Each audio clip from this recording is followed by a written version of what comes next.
How you doing? My name is George.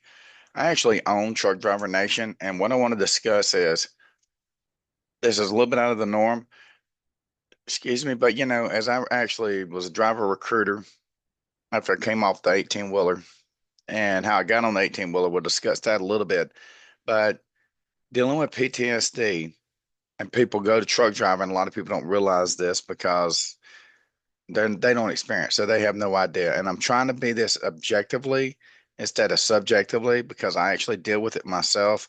Um, I was in the military and I'm a veteran, but I did not actually encounter PTSD until after I came out, went to school, got involved being on the ambulance with the EMS, and actually got out of that because it was so dramatic. I mean, it was something else. Okay, and became a nurse that is when I actually became a truck driver. Um, Everybody, all of us experience different ways that we adjust and we deal with these factors that cause us post-traumatic stress disorder. And for those that don't know it, I'm not trying to explain it to you because you won't get it on your best day.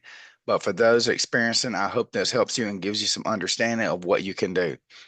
Now, when I came off the truck, this started a long time ago at this point, and it takes a long time to heal. I mean, you're not going to get this done fixed in a matter of weeks, and I still deal with it today. It's nothing that I can find a way to go away, and I've done every type of method and from every country that I look at, and I've looked behind what causes it, and there's no substantial answer to this other than, distract your mind, whether they want to give you amphetamines, depressants, whatever kind of medication they want. And, I've tried every holistic way that there is. But that being said and done, I'm going to give you kind of a script and I'm going to fill in exactly how it helped me and including what I did because I went from being in medicine, went to the truck, needed off the truck, and I didn't know where to go because somebody with PTSD, I went to the actual offices and I was working with trucking companies and I'm good at what I do. I mean, I'm extremely good at what I do. But the problem is, um, I would have panic attacks and they didn't understand what I was going through. I would literally have to ditch office. I mean, or go outside or even, I know this sounds crazy, or even go into the woods because I'm a country person. Lots of people look at the woods as something strange. For the woods, for me, is home. Um, I was raised in the woods, had a home, obviously, my parents and everything, but I spent my life in the woods. Um, Animals, obviously, depending on the animal, they can pose a threat, but I always feel most comfortable with them. I feel comfortable in nature. Um, I mean, no matter what mountain, obviously, you look at anything, you judge the overall risk factor. I don't want to go climbing mountains in ice because I'm not a rock climber, but I do climb rocks in some instances, but I'm not a mountain climber. But anyways, that being said, I found how dysfunctional that I was trying to come off the truck and go into a trucking company and be like a driver recruiter. Now, the drivers I could handle easily because I'm used to dealing with fellow drivers, and it just was almost impossible. And I had to actually pull myself from there. And I was like, okay, I talked to the companies because I could basically get in, talk to them, get the concept to present it to them, and then get their feedback, and then they'd let me recruit for them. But what I did is I went along because of the industry. I found out, well, truck driver recruiting pays, gives you me good money, but not as good as obviously being a freight dispatcher. Um, but now the economy has changed. Not that my pay's got any worse because I strategize what I do as a freight dispatcher, but as I'm dealing with I guess, I mean, I don't want to bounce, but as I've learned how to do, cope with this, I built content and everything to actually take truck drivers and teach them how to be freight dispatchers. So I built a school and all that good stuff, and we're at that point. But I've had more and more, I've had more people, and I know a lot of ex-military. So being military, you're always going to stay in contact with military. Military can usually tell military when you see each other.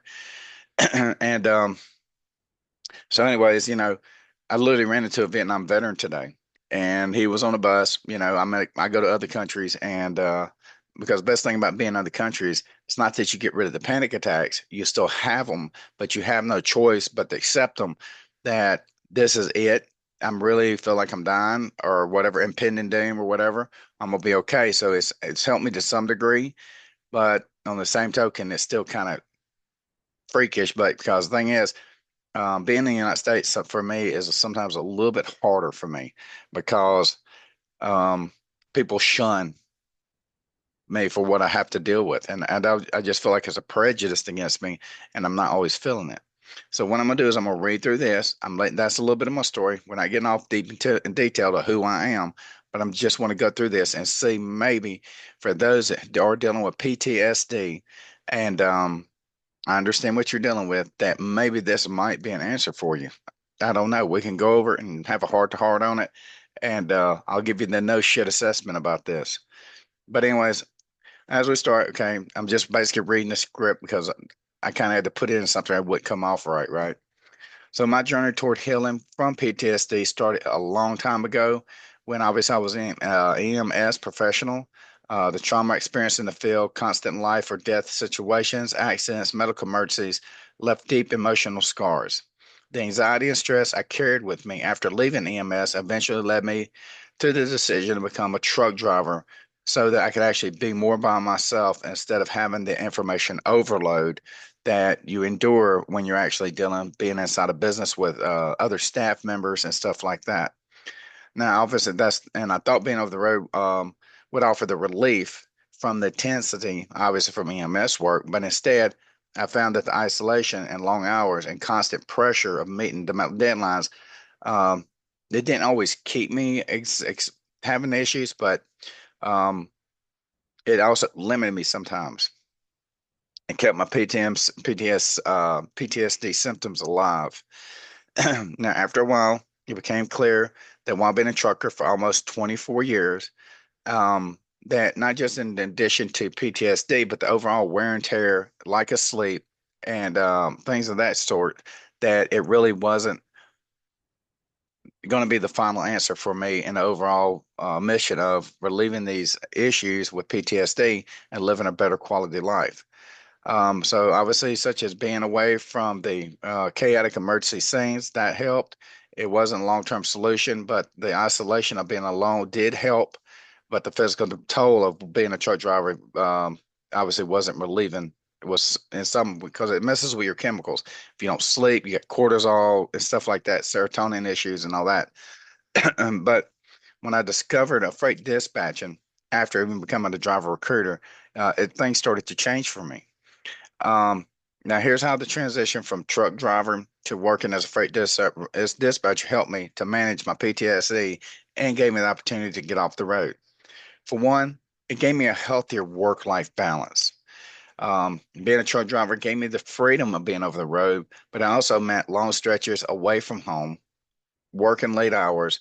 The isolation was difficult, and my PTSD symptoms not always worsened, but um, when it happened, when I did have an episode, it was extremely terrifying. You know, um, I found myself constantly reliving traumatic memories from my EMS. Not I was reliving the events, but the overall effects of being mortal. Okay, I know that sounds crazy. And the emotional weight was a hard to bear, and the solitude because you don't have nobody to talk to. You are in your own head at that point. Um, and you do think about people. I mean, it's a combination of things. It ain't all one storyline, you know. When I started working as a freight dispatcher from home, I found the overall quality of life balance that I had been searching for.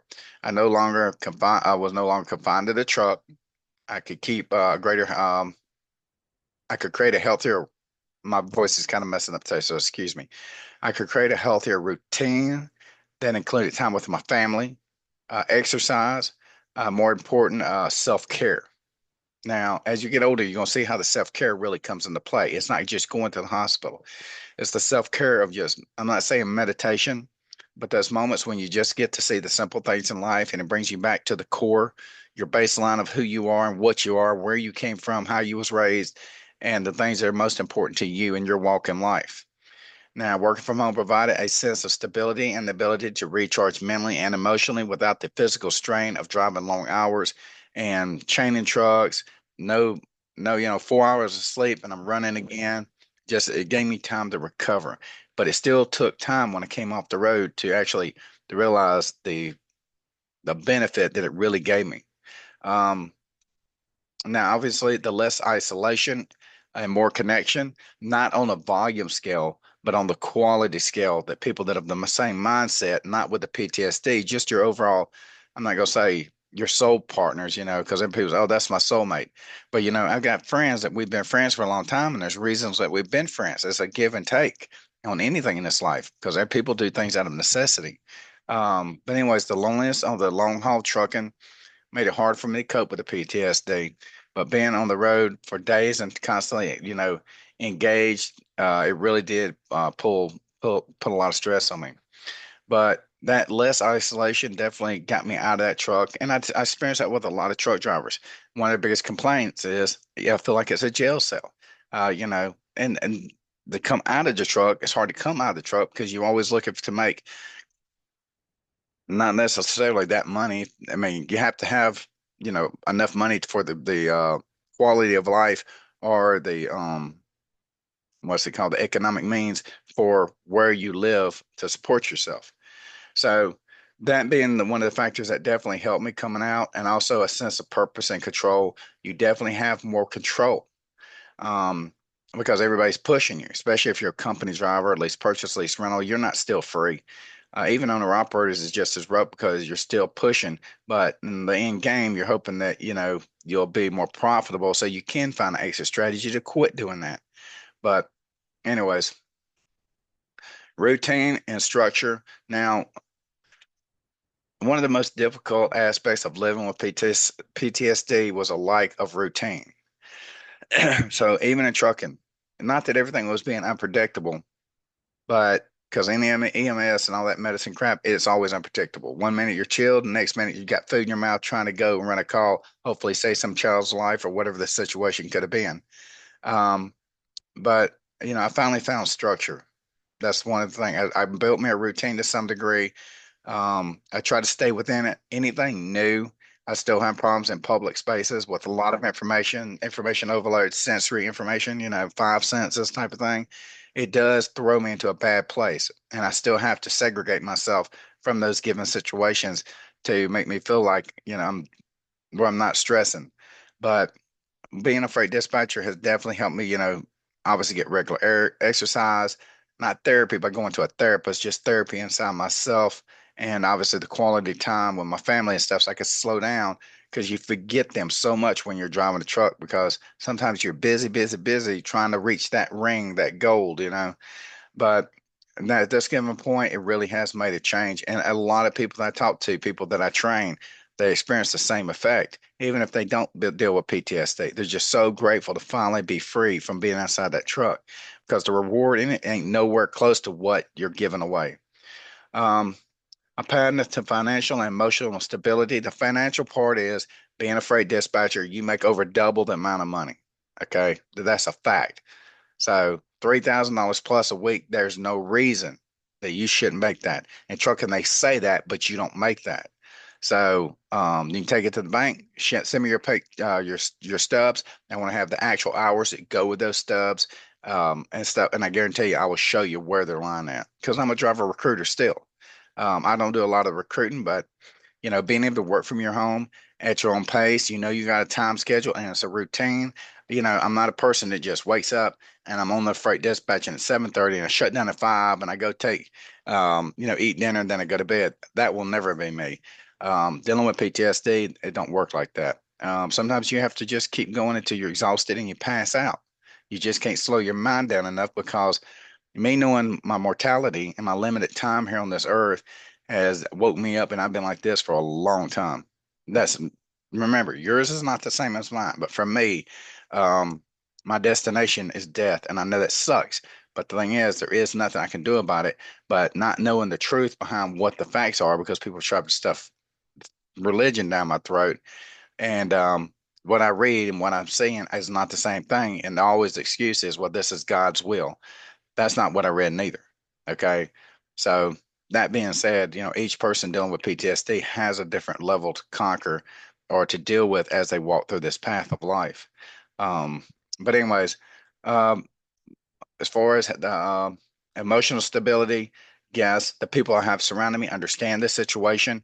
It's not that I make it affect them. It's just if, like, say, for example, if we go out and eat dinner, I try to hit hours in between where there's not lots of information overload. But if it happens to go into place and all of a sudden lots of people have a big influx, um, I know it sounds crazy. Sometimes I'm like, hey, grab my food, get it to go. Y'all sit here, enjoy your meal. I'm going to go sit outside, and because it may have already thrown me into a panic attack, so I'll go get me some calming music, sit there and meditate, just look at the stars. If the stars are visible, or the water line, or the ocean, or whatever, wherever I'm at, and allow myself, because it takes up to an hour, maybe more, for that overall effect. And that's on a moderate PTSD. That's on a moderate, issue when you're having a panic attack or anxiety or something's getting to you and it just highlights itself. It's not that you're looking for it. It's just there, and you try to control your mind because they say it's psychodynamic, but nobody can give me an answer and nobody can prove nothing. Sorry about my throat, y'all. I'm usually got a stronger voice than this. But anyways, the point being behind this is healing and moving forward. It ain't gonna be healing and moving forward. Maybe not with your PTSD. I'm not trying to cure that because I don't know how to do it. I can't do it for myself. But you can move forward into something that ain't the same old thing where you're wasting your life and you're going to die in the back of that truck. You're going to be able to transition out of it. And you can work from anywhere from your home. As long as you got your internet, headset, and stuff like that, you're good to go. So keep that in mind. Obviously, it was a pivotal change for me, and I'm so glad I found it. But that being said, I hope that gives people that are dealing with PTSD an idea of what it did for me. It's also, and the reason I ask this because when I'm talking to vets, we always get on the subject like, "What have you done in your past?" And that's where I find out them in vets, and then they'll, let's tell them, "Hey, I'm a veteran too. What all did you, were you into?" I'm not trying to relive their events because I feel them on that. I just ask them what branch of service. So, and I might ask them, have you been in combat? Because I tell them, it's not that you're trying to drag it out, but when you're walking through life, sometimes it helps. Like maybe I know what you're doing to deal with it. Maybe you might give me some new insight. I'm not wanting to drag up old events. I'm just discuss it. But I've had people, that we've had discussions about, yeah, the road really didn't help me. I've had panic attacks in truck and lay in the back. I was like, I'm going to die in the back of this truck literally, and sit there. And who you gonna get out to? What you gonna go knock the truck door, the truck next door? That man don't give a crap. He's got his own life going. You walk this path alone. You're born alone, you'll die alone. Fact. But I'm not trying to be so dark. I think a lot of us stay in dark places sometimes, and we shine just to keep the overall glamour, so we don't pull other people down. And I have a tendency of doing that. But being a freight dispatcher has definitely helped me to overcome some of that and to move forward. I mean, the quality time of, it sounds crazy, just to be able to look up and see the green leaves of a beautiful tree with a bird sitting in it and realize, that right there is true creation. It's not been altered by man or nothing, even if it's in the middle of a city. And I pity the animals, I'm like, you got trapped in such a horrible situation because of human and their developments and their governments and all this other crap. Um, for me, I look at life a little bit differently. I try not to look at it negatively. I try to be an optimistic, not a pessimist. But the truth is, I haven't seen a lot of good stuff here. But for me, as far as my career and where I earn my money, so I can give things to those that are in my life, not to reward them for anything, but just to give it so they can have a better quality life, whether they deserve it or not, because there's so many poor in the world. Um, just the little things kind of count, kind of deal. Literally we just went to Hong Kong and China, and I've been there before, but just to go back again was interesting. But it's just, what are you going to do with your life? I just don't want to lay in a bed in some residence and find myself walking life to the final page, and I got hung up by something that happened or something that actually overdid my flesh because I didn't know what this thing was capable of taking. I tested it and I found some weaknesses in it. And maybe it's in my genetics, maybe it's, people say spirits. I don't think no spirit screwing me because I think you really have a hard time screwing me because I'm so stubborn and whatever about what I am, because I've always learned from the time I was a child, because my dad was a Vietnam veteran, You've got to stand. You've got to be a man. You can't cry and whatever. Nobody's going, it's no soft shoulders. But just to have the people in your life that can listen to you when you're needing to vent or say, hey, brother, I'm having a problem. Not doesn't need you to, you don't need you to do nothing. Just stay here and talk with me a minute. Like I tell people, tell me a story, because it distracts my mind. I don't care what story, just tell me something. Try not to make it negative, but tell me like, when's the first time you ever went fishing as a child? Or, had you ever seen a meteor fall out of the sky? Or, what have, because like me, I remember all kinds of strange things that take me away. Like when I was a kid, I was a kid too. I mean, I'd have shotguns or rifles, whatever, walking through the morning ice on the ground, my boots cracking the ice, and me walking out to one of the deer stands way out in the middle of the woods where I was going to hunt that morning, and it'd be before the light come up and that type of thing. But anyways, I'm not trying to get off into telling stories, but those things you reflect on when you're dealing with PTSD. And the point being is, I want those that are actually watching this understand. I understand where you're coming from. So I would highly suggest that you take a look at Truck Driver Nation, look at what we have to offer. This might be an answer for you to get you out of that truck and get you onto a different page of your life. It's not hard to learn this. Some people make it more than what it ever should have been, and it's just not that difficult. Um, but anyways, go to truckdrivernation.com. You can give us a call, 210-343-1118, or email us support@truckdrivernation.com. But this may be a good alternative for you. If not, I hope you find something that meets your needs. But I appreciate it. And thank you for your time. And I hope everything works out for you. And have a blessed day.